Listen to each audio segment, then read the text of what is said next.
Hello friends, exercise 9.1 का question number 9 है। एक मीनार के पाद बिंदु से एक भवन के शिखर का उन्नयन कोण 30 डिग्री है और भवन के पाद बिंदु से मीनार के शिखर का उन्नयन कोण 60 है। यदि मीनार 50 मीटर ऊंची हो तो भवन की ऊंचाई ज्ञात कीजिए। इसमें हमें भवन की ऊंचाई ज्ञात करना है। अच्छा, इसमें है क्या कि जो मीनार है, तो मीनार के पाद बिंदु से जो भवन के शिखर का उन्नयन कोण है वो 30 है और भवन के पाद बिंदु से मीनार के शिखर का उन्नयन कोण 60 है। इसका मतलब भवन कहीं इस तरफ, मीनार कहीं इस तरफ, या फिर मीनार इस तरफ, भवन इस तरफ, ऐसे बनाएंगे इसमें। ठीक है, चलिए इसका डायग्राम बना लेते हैं सबसे पहले। तो हम चित्र, चलिए हमने मीनार इस तरफ मान लिया, ये एक लंबी सी मीनार है क्योंकि मीनार बड़ी होगी और भवन थोड़ा छोटा होगा, तो भवन को छोटा बना लिया, तो इसको हम लोग मीनार मान लेते हैं और ये इसको हम लोग भवन मान लेते हैं। ठीक है, अब भवन का ये शिखर बिंदु है और ये पाद बिंदु है। ये ऐसे ही मीनार का ये क्या है, ये तो मीनार का शिखर बिंदु है और ये उसका पाद बिंदु है। तो इसमें लिखा है कि मीनार के पाद बिंदु से, मीनार का पाद बिंदु ये, तो मीनार के पाद बिंदु से भवन के शिखर का उन्नयन कोण 30 है। तो भवन का शिखर ये, यानी मीनार के पाद बिंदु से भवन के शिखर का उन्नयन कोण 30 है, मतलब ये वाला कोण 30 डिग्री है। ठीक है, ये पहला कोण तो ये हमको मिलेगा। फिर बोला है और भवन के पाद बिंदु से मीनार के शिखर का उन्नयन कोण 60 है। तो भवन के पाद बिंदु से, तो भवन के पाद बिंदु ये है, तो भवन के पाद बिंदु से शिखर का उन्नयन कोण, और शिखर ये है, तो शिखर का उन्नयन कोण कितना है, 60 डिग्री, ये वाला है 60 डिग्री। अब बोला है यदि मीनार की ऊंचाई 50 मीटर हो, तो ये मीनार है, इसकी ऊंचाई हमको दे रखी है क्या, 50 मीटर, यानी मीनार की ऊंचाई हमको पता है 50 मीटर। तो भवन की ऊंचाई ज्ञात कीजिए। इस भवन की ऊंचाई हमको ज्ञात करना है, इसको हम लोग h मान लेते हैं। ठीक, इसको कुछ नाम दे देते हैं, ए बी, ए बी एक मीनार है, और इसको सी डी, सी डी ये हमारा भवन हो गया। बस ठीक है, इतना ही इसमें मानना था, इससे हो जाएगा। चलिए लगाते हैं इस सवाल को कैसे करना था। ये आंसर नंबर 9 है, हम लोग यहाँ पे करेंगे। सबसे पहले क्या दिया है, जो मीनार है वो मीनार, मीनार जो है वो कितनी दे रखी है, 50 मीटर। ठीक है, मीनार जो है वो 50 मीटर उसकी ऊंचाई दे रखी है। और जो भवन है, भवन की ऊंचाई h, ये हमने माना है, तो यहाँ माना लिख दे रहे हैं, माना भवन जो है वो h मीटर ऊंचा है। ठीक है, अब हमें और क्या दे रखा है, और ये एंगल दिए हुए हैं, तो पहला एंगल ये है और दूसरा एंगल ये वाला दिया हुआ है। तो अब यहाँ पर दो ट्राइंगल बन रहे हैं, एक ट्राइंगल तो ये वाला है और दूसरा ट्राइंगल ये वाला है। तो सबसे पहले जो छोटा वाला ट्राइंगल है ना, उसी में लेंगे। अच्छा छोटा, अच्छा इसको हम लोग x मान लेते हैं, इस दूरी को। ठीक है, इस दूरी को हम लोग x मान लेते हैं, क्योंकि ये दूरी दोनों बार हमें लेनी पड़ेगी। अब देखिए, ये अब 30 डिग्री के लिए, अगर हम 30 डिग्री की बात करें, तो 30 डिग्री के लिए ये लंब हो जाएगा और ये आधार हो जाएगा। तो अगर हम tan 30 से वैल्यू निकालते हैं तो लंब बटे आधार ही तो होगा। अगर इस वाले एंगल की बात करें तो लिखेंगे कि ट्राइंगल, किस ट्राइंगल में, BCD में, BCD में क्या, tan 30, तो लिखेंगे tan 30, और tan 30 क्या, लंब बटे आधार, तो लंब तो h है और आधार x है। अब tan 30 की वैल्यू क्या होती है, 1/√3, यहाँ h बटे x। ठीक है, h बटे x हमको, अच्छा h की वैल्यू निकालनी है, तो यहाँ से क्या करेंगे कि हम x की वैल्यू निकाल लेंगे। तो x यहाँ चला जाएगा और ये जो √3 है यहाँ चला जाएगा, तो x की मल्टीप्लाई 1 से x और √3 की मल्टीप्लाई h से, तो क्या 3 √3, ये थोड़ा सा कट करके यहाँ लिख देते हैं √3 और h ये। ठीक है, तो x यहाँ चला गया और x यहाँ चला गया, और √3 का जब हमने मल्टीप्लाई h में किया तो क्या, √3h। ठीक है, तो ये यहाँ और लिख लेते हैं सही करके कि ये, तो ये हमारे पास एक संबंध बन गया, क्या, x = √3h। ठीक है, अच्छा अब देखिए, जो दूसरी हमारे पास एक, जो दूसरा एक कोण है, ये कोण है दूसरा, क्या, ADB या फिर ABD, कुछ भी बोल सकते हैं। तो दोबारा लिखेंगे, पुनः पुनः कौन सा कोण ले रहे हैं, ट्राइंगल ABD में, ABD में ले रहे हैं। ABD में कौन सा कोण हमको मालूम है, इस वाले ट्राइंगल में ये 60 डिग्री हमको पता है, तो इसमें भी वही होगा, क्या, लंब, और ये बटे में क्या, आधार। भाई इसके लिए तो यही लंब होगा ना, तो लंब बटे आधार क्या होता है, tan। तो फिर यहाँ पर क्या लिख देंगे, tan 60 = क्या, 50 बटे x। भाई लंब बटे आधार, तो 50 बटे x सीधे लिख सकते हैं यहाँ पर। अब देखिए, यहाँ पर tan 60 की वैल्यू √3 होती है और 50 बटे x। अच्छा, x की वैल्यू हमने अभी अभी निकाल के रखी है, क्या, √3h, तो यहाँ पर लिख देंगे √3h। अब ये जो h है ना, h यहाँ चला जाएगा और जो ये √3 है वो यहाँ आ जाएगा। भाई तीसरे गुणा ऐसे ही तो होती है, ये यहाँ जा सकता है, ये यहाँ आ सकता है, तो h को यहाँ ले जा रहे हैं तो 50, और जो ये 3 है, 3 का जब 3 से मल्टीप्लाई करेंगे यानी कि 3 मल्टीप्लाई 3, तो इसको हम क्या लिख सकते हैं 50/3, और 50/3 को और डिवाइड करके क्या लिख सकते हैं, अब यहाँ पे इसको भाग दे दीजिए साइड में, 3 का 50 में भाग देंगे तो 3 एकम 3, 2 बचेंगे, और 3 6 18 के 6 18, तो यहाँ 2 बचेंगे, तो कह सकते हैं कि 16 सही 2/3, ये इसका आंसर हो जाएगा। और ये क्या, मीटर। तो जो ये भवन था, तो भवन की जो ऊंचाई पूछी थी, तो यहाँ पर क्या लिखेंगे कि भवन की ऊंचाई बराबर 16 सही 2/3 मीटर, ये हमारा इसका फाइनल आंसर हो जाएगा। ठीक है, क्वेश्चन नंबर 10 देखिए, लिखा है एक 80 मीटर चौड़ी सड़क के दोनों ओर, ठीक है 80 मीटर चौड़ी तो एक सड़क है, फिर उसके दोनों ओर सामने आमने सामने समान लंबाई वाले 2 खंभे लगे हैं, यानी कि जो 2 खंभे लगे हैं ऐसे करके उनकी लंबाई समान है। इन दोनों खंभों के बीच सड़क के एक बिंदु से खंभों के शिखर के उन्नयन कोण क्रमशः 60 और 30 है। तो इन दोनों खंभों के बीच में कोई एक बिंदु लेना है कहीं पर, या तो इस थोड़ा सा बीच में तो नहीं लेना है, लेकिन कहीं पर लेना है, या तो थोड़ा सा इस तरफ या थोड़ा इस तरफ एडजस्ट करके। तो उन्नयन कोण क्रमशः 60 और 30 है, तो 60 कोण लेना है और दूसरे का 30 लेना है। ठीक है, फिर बोला है खंभों की ऊंचाई और खंभों से बिंदु की दूरी ज्ञात करो। तो खंभों की एक तो ऊंचाई बताना, जो दोनों खंभे हैं उनकी ऊंचाई क्या है, क्योंकि दोनों खंभे सेम है तो ऊंचाई एक बार ही निकालेंगे। और खंभों के बीच की दूरी क्या है, और दोनों खंभों के बीच की दूरी वो भी हमको निकालना है। चलिए सबसे पहले इसका चित्र ही बना लेते हैं। क्या है कि 80 मीटर चौड़ी सड़क है, तो 2 खंभे बनाते हैं और 80 मीटर चौड़ी एक सड़क बनाते हैं। यहाँ पर आंसर नंबर 10। तो देखिए इसका चित्र बनाते हैं छोटा सा, ये 2 खंभे हमने बना लिए हैं और ये एक 80 मीटर चौड़ी सड़क, 80 मीटर, इसको हमने 80 मीटर मान लिया है। ठीक, तो इसको कोई नाम दे देते हैं, यहाँ पर ए बी दे देते हैं और यहाँ सी डी इसको नाम दे देते हैं। ठीक है,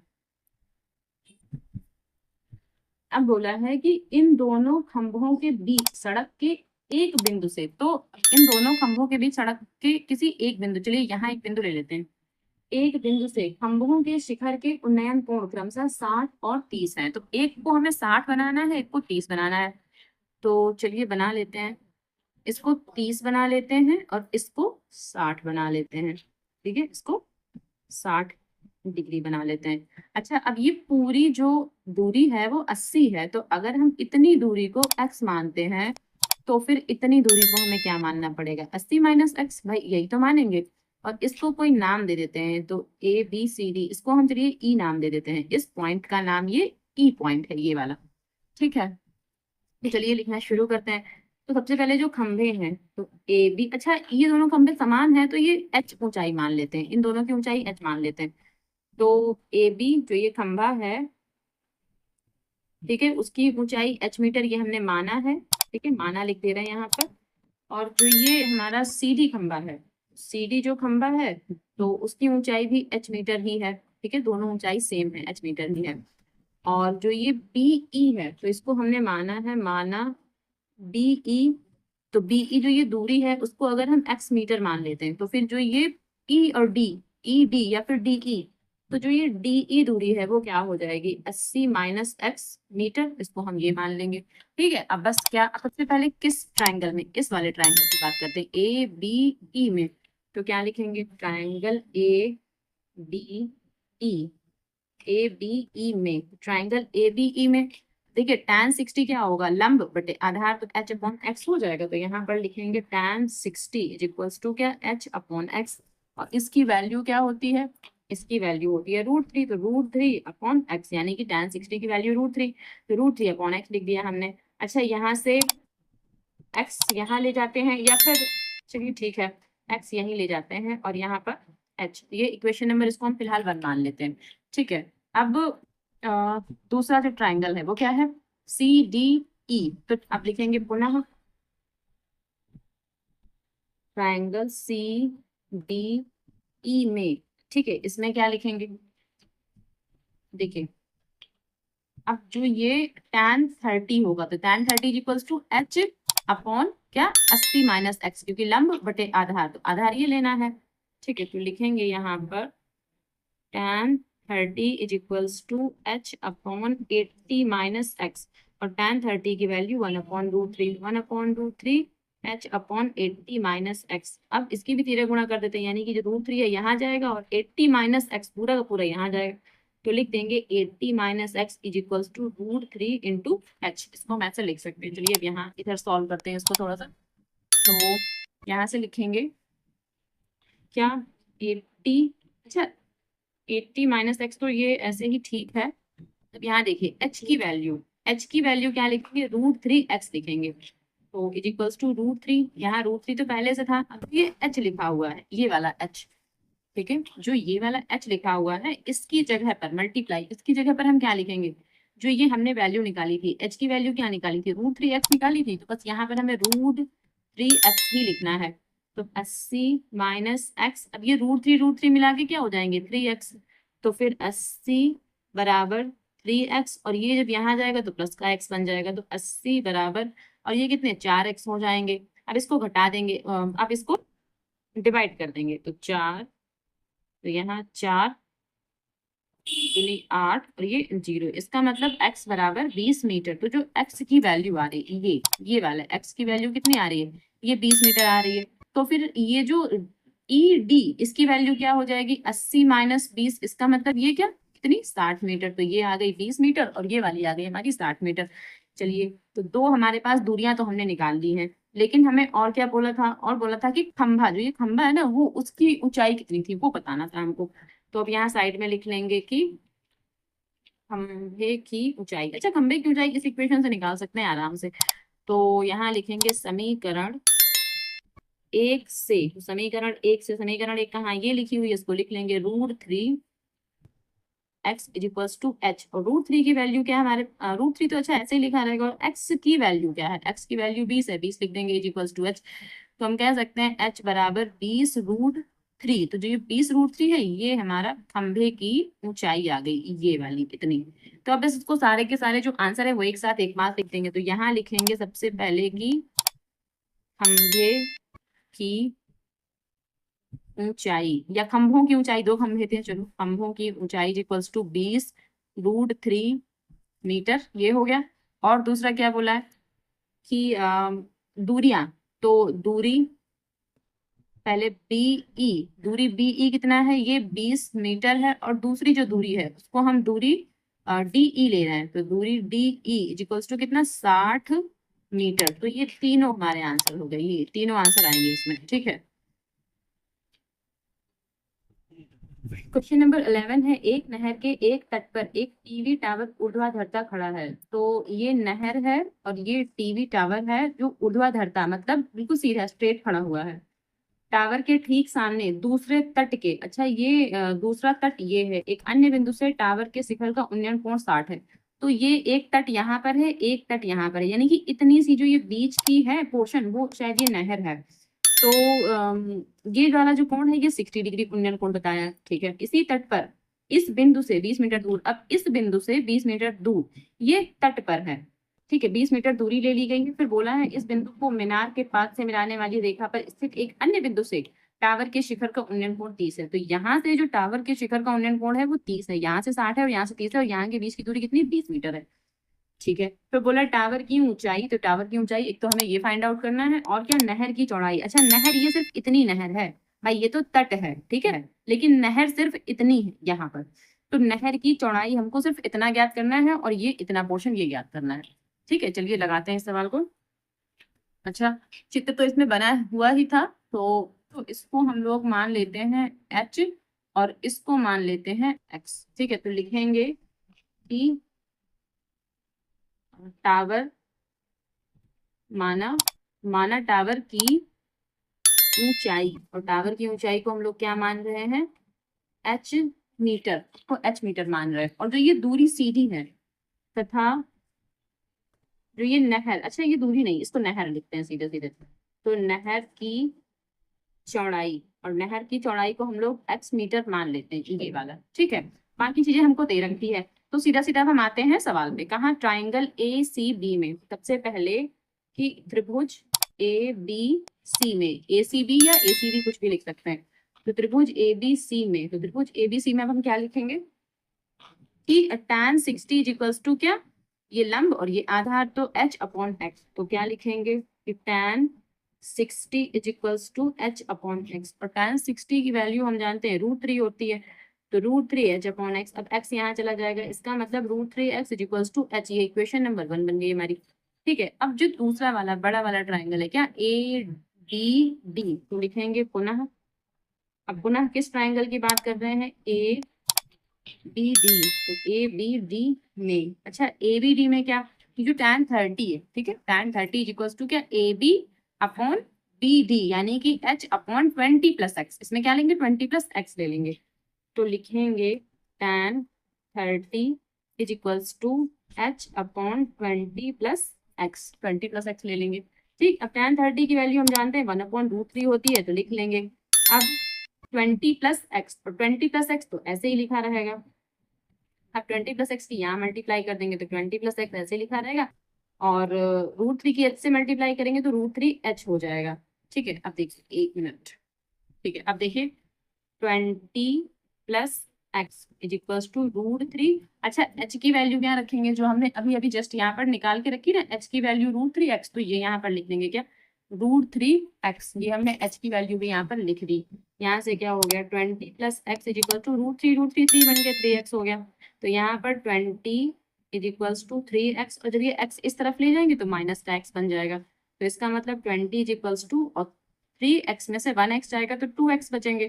ठीक है, अब यहाँ पर सॉल्व कर लेते हैं, तो फिर 2x इज इक्वल्स टू क्या, 20, तो फिर x is equals to 20 upon 2, तो कट कर देंगे 10 आ जाएगा, x इज इक्वल्स टू 10, यानी कि जो नहर की चौड़ाई थी वो हमारी 10 मीटर आ रही है। ये पहला तो हमारा इसका आंसर आ गया। अब जो ये इक्वेशन नंबर 1 है ना, समीकरण 1, अब बस लिखेंगे कि समीकरण 1 से, तो समीकरण 1 पहले लिख लेंगे क्या है, √3x is equals to h, तो √3 इंटू एक्स, और x की जगह क्या लिखना है 10 इज इक्वल्स टू h, यानी कि हम ये कह सकते हैं कि h इज इक्वल्स टू 10, और ये √3 इसके पास में लिख देंगे, भाई 10 आगे कर देते हैं और √3 को पीछे कर देते हैं, उससे कोई खास फर्क नहीं पड़ेगा। तो h इज इक्वल्स टू 10√3, ये भी मीटर। तो अब बस दोनों आंसर हमारे आ गए हैं, लिख देंगे साइड में यहाँ पर आंसर की टावर की ऊंचाई, तो टावर की ऊंचाई क्या है 10√3 मीटर, ये तो हो गई टावर की ऊंचाई। और दूसरा क्या बोला था, बोला था कि नहर की चौड़ाई, तो लिखेंगे नहर की चौड़ाई इज इक्वल्स टू क्या 10 मीटर। दोनों आंसर हमारे ये आ जाएंगे, और इनको ऐसे करके आंसर डाल देंगे साइड में। ठीक है, क्वेश्चन नंबर 12 है, 7 मीटर ऊंचे भवन के शिखर से एक केबल टावर के शिखर का उन्नयन कोण 60 है और इसके पाद का अवनमन कोण 45 है, टावर की ऊंचाई ज्ञात कीजिए। ठीक है, कहने का मतलब यह है कि 7 मीटर ऊंचा कोई भवन है, और उस भवन के शिखर से, यानी कि भवन के बिल्कुल छत पर से, शिखर से एक केबल टावर के शिखर का उन्नयन कोण 60 है। तो केबल टावर कहीं सामने बना होगा, अगर भवन यहाँ है तो केबल टावर सामने बना होगा, तब तो उसका उन्नयन कोण 60 डिग्री दिखा पाएंगे। और इसके पाद का अवनमन कोण 45 है, और उसके जो पैर है तो पैरों का अवनमन कोण 45 है, ऐसे बनाना है हमको। टावर की ऊंचाई क्या है, चलिए चित्र बनाते हैं, आपको समझाते हैं कि चित्र कैसे बनाया जाएगा। ठीक है, तो देखिए 7 मीटर ऊंचे भवन, सबसे पहले 7 मीटर ऊंचा कोई भवन बना लेते हैं। चलिए इसी तरफ कहीं पर भी बना लेते हैं। ये हमने मान लिया ए बी, और ये इसको हमने भवन मान लिया कि ये ए बी हमारा भवन है, और ये 7 मीटर ऊंचा है, इसको हमने ए बी एक भवन मान लिया, और ये क्या है, ये 7 मीटर ऊंचा है। ठीक है, फिर बोला है कि भवन के शिखर से एक केबल टावर के शिखर का, तो एक केबल टावर बना लेते हैं। चलिए केबल टावर थोड़ी सी बड़ी बनाएंगे, भाई भवन तो छोटा बनेगा लेकिन केबल टावर थोड़ी सी बड़ी बनेगी ना, तो केबल टावर के शिखर का, अब केबल टावर का शिखर तो ये है ना, तो बोला है कि भवन के शिखर से केबल टावर के शिखर का उन्नयन कोण 60 है, यानी कि ये वाला जो एंगल है ना, ये 60 डिग्री है। वैसे थोड़ा और उठा के स्ट्रेट बनाना चाहिए था, लेकिन ये एंगल 60 डिग्री है। ठीक है, चलिए इसी में समझ लीजिए कि ये एंगल जो है ये 60 डिग्री है।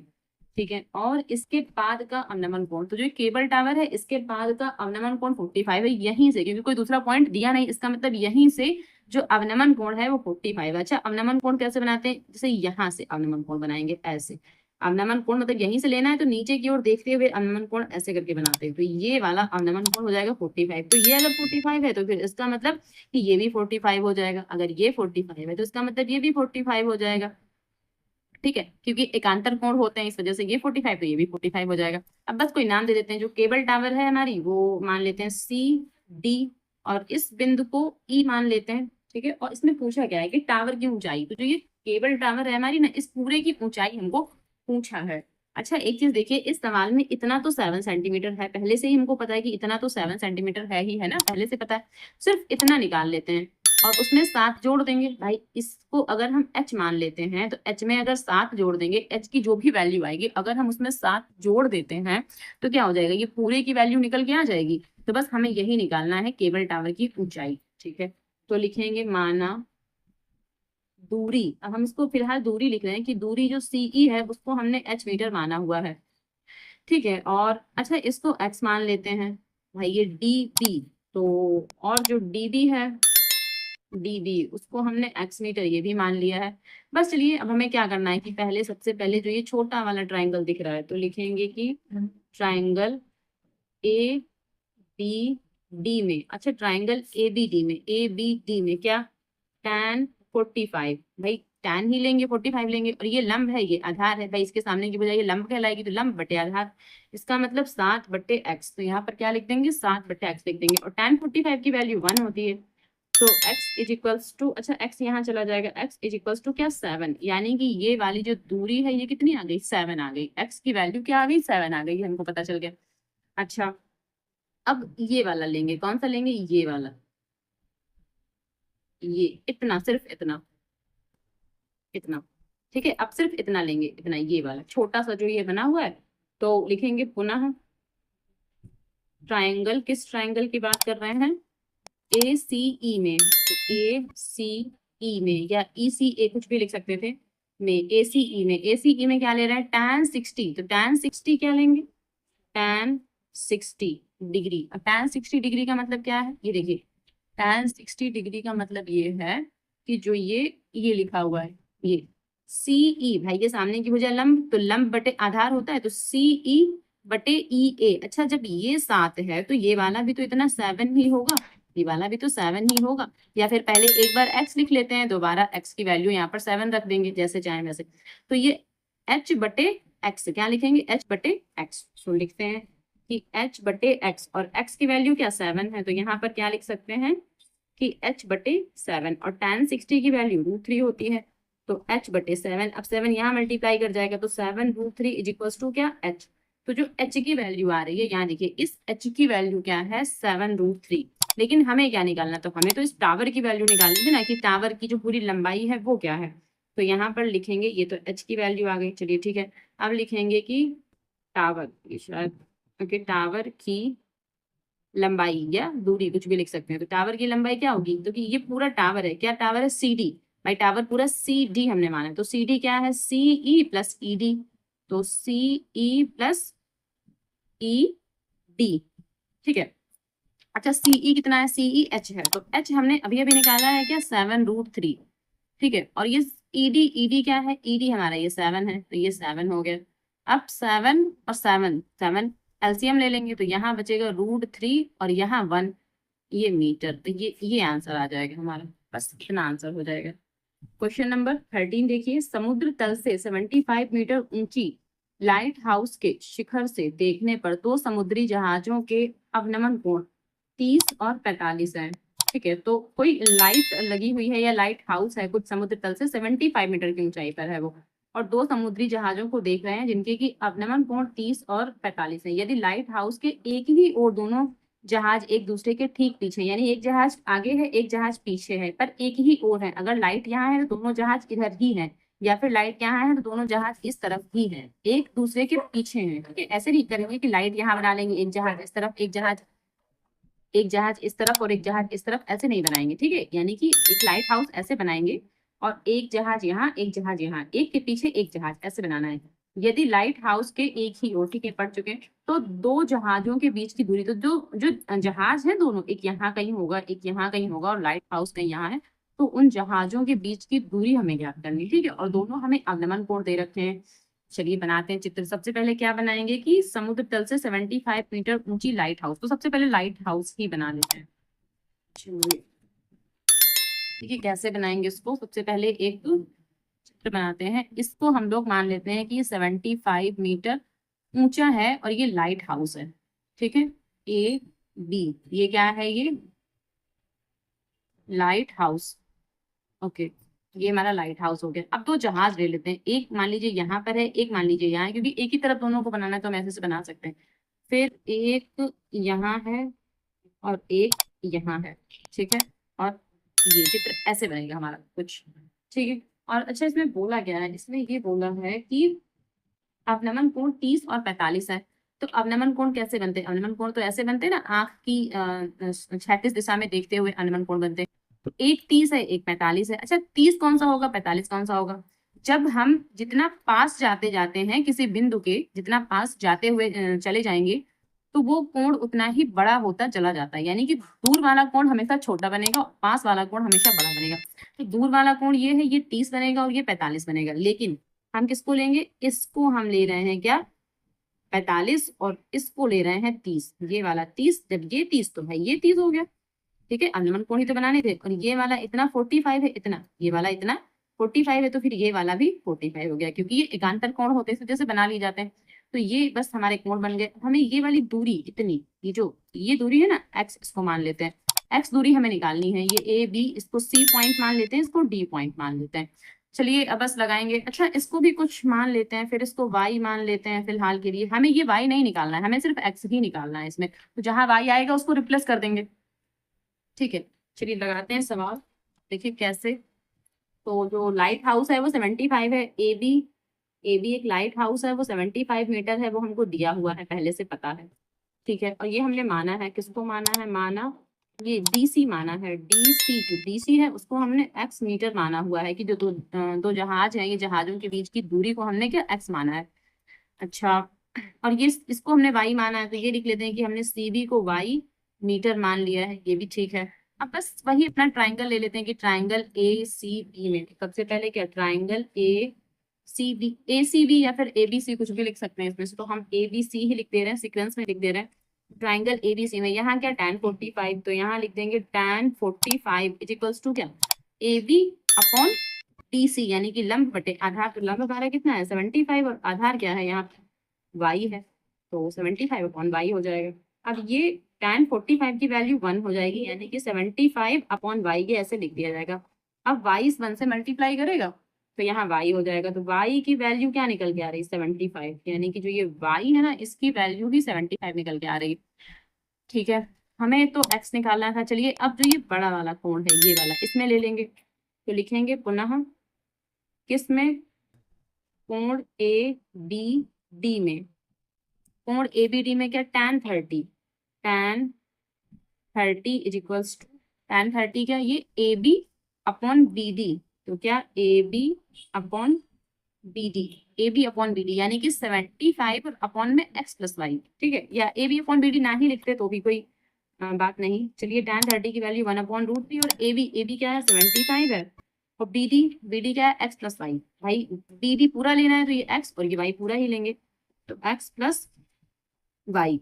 अब ये जो √3 है ये यहाँ मल्टीप्लाई कर जाएगा, और ये x प्लस वाई यहाँ, तो x plus y is equals to 75√3। अच्छा y की वैल्यू हम जानते हैं, y की वैल्यू हमने अभी अभी जस्ट निकाल कर रखी है। ये देखिए यहाँ पर y की वैल्यू निकाली है ना, क्या निकाली y की वैल्यू 75। तो यहाँ पर भी x प्लस 75 लिख देंगे, यहाँ 75√3। चलिए इसको x इज इक्वल्स टू 75√3, और जो 75 है यहाँ माइनस का आ जाएगा। ठीक है, तो क्या हो जाएगा, x is equals to 75 common ले लेंगे, ब्रैकेट में क्या बचेगा √3, और यहाँ से भी ये बाहर चला गया तो यहाँ सिर्फ 1 बचेगा, तो ये कह सकते हैं मीटर। तो जो ये दोनों जहाजों के बीच की दूरी थी वो क्या, दोनों जहाजों की जो बीच की दूरी थी वो क्या थी, 75√3 माइनस 1 मीटर। तो इसका आंसर यहाँ पर लिख देंगे कि दोनों जहाजों के बीच की दूरी बराबर क्या, 75√3 माइनस 1, ये 7 बना हुआ है मीटर। बस ये हमारा इसका फाइनल आंसर हो जाएगा। क्वेश्चन नंबर 14 है 1.2 मीटर लंबी एक लड़की भूमि से 88.2 मीटर की ऊंचाई पर एक क्षैतिज रेखा में हवा में उड़ रहे गुब्बारे को देखती है। किसी भी क्षण लड़की की आंख से गुब्बारे का उन्नयन कोण 60 है। ठीक है, तो अब लड़की यहाँ पर है और लड़की की जो लंबाई है वो 1.2 मीटर दे रखी है। ठीक है, और वो भूमि से 88.2 मीटर, यानी कि भूमि यहाँ से यहाँ तक 88.2 मीटर की ऊंचाई तक गुब्बारा उड़ रहा है उसको देखती है। तो पहली बार में कोण है 60 डिग्री। जब गुब्बारा यहाँ पर था तब जो ये एंगल है वो 60 डिग्री का एंगल बना रहा है। ठीक है, ये बोला है। फिर बोला है कि किसी भी क्षण लड़की की आंख से गुब्बारे का उन्नयन कोण 60 है।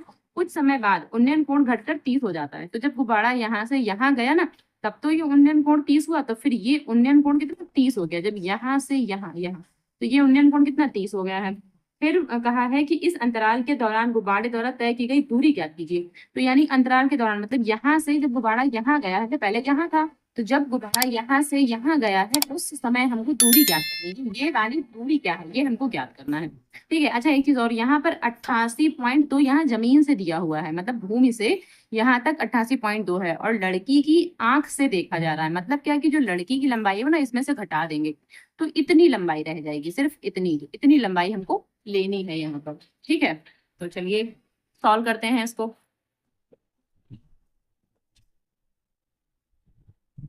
देखिए ये जो लंबाई है ना इसमें हमें घटा के लिखना है इतनी लंबाई कितनी होगी। तो इस 88.2 में से अगर हम 1.2 घटाएंगे ना तो 87.0 आ जाएगा। इसका मतलब 87, केवल 87 लिख सकते हैं। और इस दूरी को हम लोग x मान लेते हैं और इस दूरी को चलिए y मान लेते हैं। वैसे हमें सिर्फ x की वैल्यू ही निकालनी है, इसको y मान लेते हैं। और ये 87 है तो ये वाला भी 87 ही हो जाएगा, ये वाली दूरी। इसको a, इसको b, इसको C, इसको D, इस पॉइंट को D नाम दे देते हैं और इस पॉइंट को E नाम दे देते हैं। ठीक है, अच्छा अब लिख लेते हैं, थोड़ी सी लैंग्वेज भी लिखना जरूरी है तो लिख लेते हैं। लड़की की लंबाई बराबर 1.2 मीटर, ये लड़की की लंबाई है। और भूमि से गुब्बारे की दूरी बराबर कितनी 88.2 मीटर।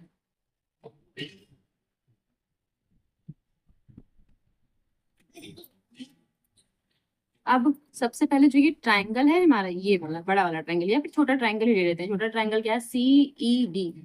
तो ट्राइंगल CED में अब CED में क्या लेंगे tan 60। भाई ये वाला ट्राइंगल में तो tan 60 लेना है ना हमको, तो क्या लेंगे tan 60 इज इक्वल्स टू क्या, ये हमारा लंब है और ये वाला आधार है यानी 87/y। तो क्या ले लेंगे 87/y। तो tan 60 की वैल्यू √3, तो √3 इज इक्वल्स टू 87/y। अच्छा y की वैल्यू निकालना होगा तो y यहाँ चला जाएगा, √3 यहाँ आ जाएगा। तो इसका मतलब y इज इक्वल्स टू क्या 87/√3, ये y की वैल्यू, ये इक्वेशन नंबर 1 आ जाएगी। अब जो ये बड़ा वाला ट्राइंगल है ना उसमें ले लेंगे। तो फिर त्रिभुज किसमें AEB में, तो ट्राइंगल ये पुनः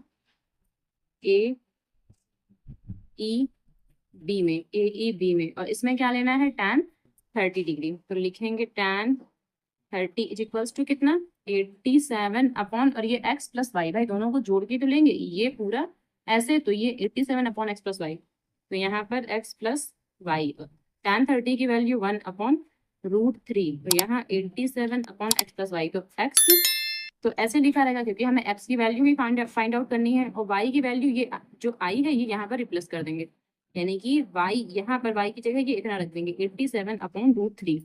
अब जो ये √3 है ना यहाँ मल्टीप्लाई करेगा और ये पूरा का पूरा पोर्शन यहाँ मल्टीप्लाई करेगा। ठीक है, तो चलिए इस तरफ करते हैं क्या कि इसकी मल्टीप्लाई 1 से, यानी कि x plus 87/√3 is equals to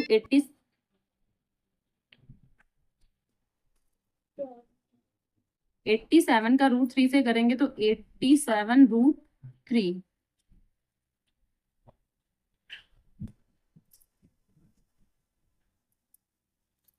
अब x is equals to 87√3 minus, अब जो ये वाला पोर्शन है यहाँ जाएगा तो 87/√3 ऐसे लिख देंगे। तो x इज इक्वल्स टू, अच्छा दोनों में से 87 तो कॉमन ले लेंगे, अंदर क्या बचेगा √3 माइनस 1/√3, ठीक है। तो इसके नीचे 1 मान लेंगे, दोनों का एलसीएम ले लेंगे तो क्या आएगा 87, और यहाँ 1 और √3 का जब एलसीएम ले लेंगे तो √3 आएगा, √3 की इससे गुणा तो √3 और 1 की 1 से 1, ठीक है। तो √3 की √3 से तो यहाँ 3 आएगा, एक मिनट इसको थोड़ा सा ठीक कर लेते हैं, यहाँ 3 आएगा तो 3 में से जब 1 घटाएंगे तो 2 आ जाएगा। तो इसका मतलब है 87 मल्टीप्लाई 2 और अपॉन में √3, अच्छा √3 से ऊपर नीचे मल्टीप्लाई कर लेते हैं, तो √3 से नीचे √3 से ऊपर, तो यहाँ क्या हो जाएगा, तो यहाँ पहले तो इन दोनों की मल्टीप्लाई कर लेते हैं, तो 2 सत्ते 14, 2 अट्ठी 16, 1 17, ये इतना आ गया 174, तो यहाँ √3 लिखा रहेगा, और ये √3 3 हो जाएंगे। उसके बाद 3 एकम 3, 5 15 और 3 अट्ठे 24, तो क्या आ जाएगा 58√3, ये आ रहा है हमारा। अतः इसका आंसर कैसे लिख देंगे, अतः गुब्बारे द्वारा तय दूरी बराबर कितना 58√3 मीटर, और ये इतना आंसर, इसको ऐसे आंसर डाल देंगे, ठीक है। चलिए लास्ट क्वेश्चन इसका है, वो भी कर लेते हैं कंप्लीट। क्वेश्चन नंबर 15 है, एक सीधा राजमार्ग एक मीनार के पात तक जाता है। तो कोई सीधा राजमार्ग यानी कोई सड़क है जो मीनार के पात तक यानी पैरों तक जाती है, ठीक है। मीनार के शिखर पर खड़ा एक आदमी एक कार को 30 डिग्री के अवनमन कोण पर देखता है। तो मीनार के शिखर पर कोई आदमी है, वो किसी कार को 30 डिग्री के अवनमन कोण पर देखता है, जो कि मीनार के पाद की ओर एक समान चाल से जा रहा है, मतलब मीनार की जो कार है ना, मीनार की ओर ही जा रही है, ठीक है। फिर बोला है कि 6 सेकंड बाद कार का अवनमन कोण 60 हो जाता है। तो अगर यहाँ से यहाँ तक की दूरी 6 सेकंड है, तो 6 सेकंड के बाद जो कार का अवनमन कोण है वो 60 डिग्री हो जाता है। इस बिंदु से मीनार के पाद तक पहुंचने में कार द्वारा लिया गया समय, यानी कि जो 60 डिग्री वाला जो कोण बनेगा बिंदु, वहां से और वो जो मीनार है वहां तक का समय ज्ञात करना है, यानी एक समय यहाँ से यहाँ तक का दिया है और ये वाला समय ज्ञात करना है। तो सबसे पहले इसका चित्र ही बनाते हैं, तो समझाते हैं कि चित्र कैसे बनेगा। देखिए सबसे पहले तो एक मीनार बना लेंगे, ये रही हमारी एक मीनार, और ये राजमार्ग बना लेते हैं। तो कोई जो कार है, अब अगर यहाँ पर कोई आदमी खड़ा हुआ है, इसको ए भी मान लेते हैं, फिलहाल ये मीनार है, और ये 30 डिग्री का कोण यहाँ बनेगा। अच्छा इसको सी पॉइंट मान लेते हैं, और जो ये वाला पॉइंट है अब इसको हम डी पॉइंट ले लेंगे, ठीक है। तो ये हो गया हमारा ये सी पॉइंट और ये डी पॉइंट हो गया। यहाँ से यहाँ तक का हमको समय पता था कि 6 सेकंड है, ये बोला है, और यहाँ से यहाँ तक का समय हमको निकालना है, यानी टी क्वेश्चन मार्क में समय निकालना है। अच्छा यहाँ वैसे दूरी दे रखी होती थी, लेकिन इस बार हमको समय दे रखा है, तो यहाँ से यहाँ तक की दूरी को फिलहाल हम एच मान लेते हैं, या ना भी मानेंगे तो भी इसमें कोई जरूरत है नहीं मानने की। तो ये वाला 60 डिग्री का है, इतना हमको इस चित्र में पता है, और यहाँ पर कोई एक व्यक्ति खड़ा हुआ है यहाँ पर, ठीक है ऐसे। चलिए, और ये अच्छा अवनमन कोण थे, तो इनको थोड़ा सा ऐसे बना लेते हैं कि जो ये वाला कोण था वो 30 का था, और जो ये वाला कोण था वो 60 था, क्योंकि अवनमन कोण थे ना, तो अवनमन कोण हमेशा ऐसे ऊपर की ओर देखते हुए, मतलब ऊपर से नीचे की ओर देखते हुए बनाए जाते हैं, तो ये अवनमन कोण को शो करता है। चलिए इसका सोल्यूशन करते हैं। जो ये मीनार है, तो माना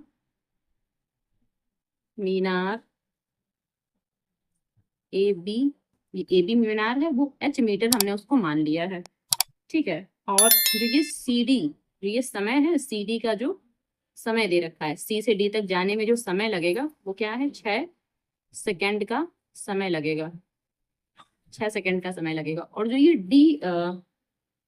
डी से या डी से बी तक जाने में जो समय लगेगा ये हमने माना है, ठीक है, ये हमने मान लिया है। क्या माना है कि ये टी सेकंड का समय लगेगा, इसमें हमको टी सेकंड का समय लगेगा, ठीक है। चलिए अब देखिए इसमें जो छोटा वाला ये वाला ट्राइंगल है, तो लिखेंगे कि त्रिभुज किसमें, ए बी डी में, त्रिभुज ए बी डी में क्या, कि tan 60, tan 60 इक्वल्स टू ये A B upon B D, तो a B upon B d, यही तो लिखेंगे, तो a B upon B d. अच्छा tan 60 की वैल्यू √3, ए बी की वैल्यू ये एच ना भी रखें, सीधे ए बी लिख दें तो भी कोई बात नहीं, और यहाँ बी डी को, अच्छा बी डी ही अभी दिखा रहने देंगे, इसको चेंज नहीं करेंगे, और ठीक है। अच्छा ये जो बी डी है यहाँ रूट के पास जाएगा, 3 B D is equals to H, इसको इक्वेशन नंबर 1 मान लेते हैं, ठीक है। अब जो ये दूसरा वाला ट्राइंगल है ये वाला, इसको ले लेंगे, तो इसमें क्या, ट्राइंगल ए सी बी में, ठीक है। तो लिखेंगे ट्राइंगल ए, या ए बी सी भी लिख सकते हैं, ए बी सी। तो ए बी सी में, ए बी सी में क्या ले रहे हैं, tan कितना 30 डिग्री भाई, ये 30 डिग्री तो है, और ये लंब और ये बटे में आधार, आधार अच्छा ये पूरा लेंगे, कितना पूरा, B D plus D C, ठीक है, H upon B D plus D C या सी डी, कुछ भी, B D plus C D या फिर डी सी, ये पूरा हमें लेना है। tan 30 की वैल्यू 1/√3 होती है, और यहाँ ये h, अच्छा h की वैल्यू भी हम जानते हैं, h की वैल्यू हमने अभी भी निकाल के रखी, क्या, √3 BD, ये देखिए ये h की वैल्यू हमने निकाल के रखी थी, तो ये वाली वैल्यू यहाँ पर लिखेंगे, क्या, √3 BD, ये h की वैल्यू हो गई, और यहाँ पर क्या है, BD प्लस DC, ये ऐसे ही लिखा रहेगा। अब ये जो √3 है इधर मल्टीप्लाई करेगा, और ये जो BD और DC यहाँ 1 से मल्टीप्लाई करेगा, तो BD और DC जब 1 से मल्टीप्लाई करेगा तो यहाँ BD प्लस DC ऐसे ही लिखा रहेगा, और ये 3 और √3 3 हो जाएंगे, 3BD, ठीक है, ये 3BD हो गया। चलिए अच्छा इसी में देख लीजिए अभी BD, एक मिनट, ये DC is equals to 3BD, और जो ये वाला BD है इसको इस तरफ लाएंगे तो माइनस का BD बन जाएगा, तो DC is equals to 3BD में से 1BD घटाएंगे तो 2BD बचेगा।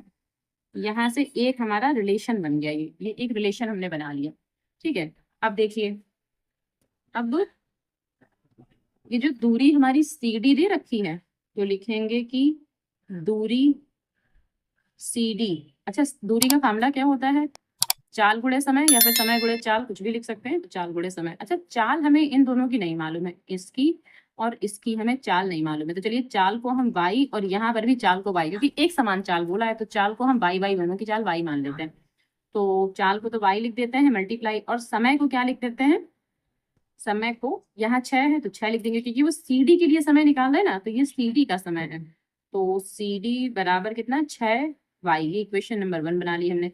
अब दोबारा जो दूरी, किस दूरी के लिए ले रहे हैं, दूरी BD के लिए, BD, इसके लिए भी वही फार्मूला, समय गुणे चाल या फिर चाल गुणे समय।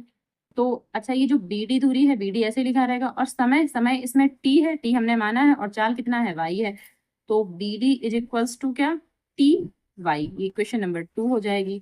इक्वेशन 1 तो यहाँ थी, तो फिर यहाँ 2 कर लेते हैं और यहाँ 3 कर लेते हैं, ऐसा कर लेते हैं। अब समीकरण सेकेंड को भाग करेंगे थर्ड से, ऐसे, तो CD is equals to 6y upon DD upon में क्या, TY, ये TY, अच्छा y से y कैंसिल हो जाएगा, ठीक है। और यहाँ देखिए, यहाँ CD लिखा हुआ है और यहाँ क्या, BD लिखा हुआ है, तो अच्छा ये CD या DC एक ही बात है, तो यहाँ पर ये CD को हम अब चेंज कर लेंगे भाई, क्योंकि हमें तो BD की वैल्यू निकालनी ना इस BD की, तो CD को हटा देंगे, जब CD हटाएंगे यहाँ से तो यहाँ क्या, 2BD लिख देंगे, CD की जगह पर 2BD अपॉन में BD इजिकल्स टू क्या, 6 अपॉन T, क्योंकि y से y तो कैंसिल हो चुका है, अभी BD से BD भी कैंसिल हो जाएगा, तो क्या बचेगा यहाँ पर 6 अपॉन T। अब ये T यहाँ जाएगा, 2 यहाँ आ जाएगा, तो T is equals to 6/2 cancel कर देंगे, तो कितना आ जाएगा 3, तो इसका मतलब है कि T बराबर 3, ये आ गया हमारा। तो हम ये कह सकते हैं कि, अब यहाँ इसका आंसर लिख देते हैं इस तरफ, ठीक है, कि कार, दूसरी कार द्वारा, या दूसरी या फिर कार D कुछ भी मान सकते हैं, दूसरी कार द्वारा मीनार के पाद तक पहुंचने में लिया गया समय T बराबर, और क्या, 3 सेकेंड, तो ये हमारा इसका फाइनल आंसर हो जाएगा, ठीक है। ऐसे इस सवाल को सॉल्व करना था। अच्छा इस सवाल में एक चीज और, कि यहाँ हमने कहीं इसकी चाल नहीं मानी थी, तो एक थोड़ी सी लैंग्वेज यहाँ पर और ऊपर लिख लेंगे, क्या लिख लेंगे, क्या लिखेंगे कि यहाँ पर, यहाँ देखिए हमने समय तो लिखा था, तो लिख देंगे चाल, ठीक है, CD के लिए चाल जो है वो y है, तो यहाँ पर भी चाल इसके लिए भी y है, तो ये थोड़ी सी लैंग्वेज और बढ़ा लेंगे, क्योंकि हमने यहाँ पर माना लेकिन यहाँ कहीं दिखाया नहीं, इतना और कर लेंगे। बस चलिए कंप्लीट हो गया ये।